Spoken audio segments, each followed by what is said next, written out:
C'est dans cette maison de campagne isolée, en périphérie de Châteauroux, que David Balland a été séquestré, menacé, mains mutilées, ses ravisseurs prêts à tout pour obtenir une rançon. 24 heures plus tard, les gendarmes l'ont libéré sous les yeux médusés des habitants.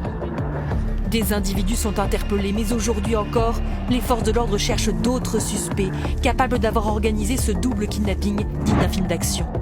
Mardi à l'aube, David Balland et sa femme sont enlevés à leur domicile dans cette maison non loin de Vierzon. Une rançon de près de 10 millions en bitcoin est réclamée aux collègues de David Balland, cofondateur d'une entreprise de crypto-monnaie. Une opération minutieusement préparée.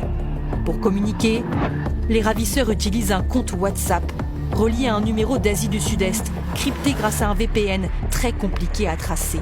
Ils envoient même une vidéo avec le doigt coupé de David Balland. La pression monte.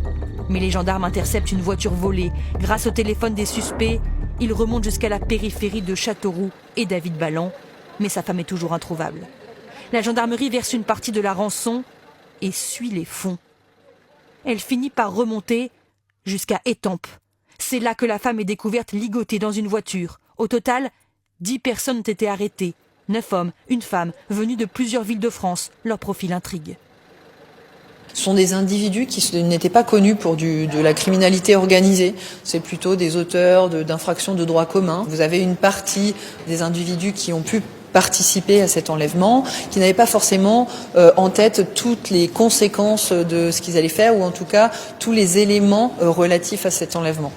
Chacun avait son rôle, tout était cloisonné, et les forces de l'ordre ne sont pas certains d'avoir retrouvé les commanditaires, alors la traque continue.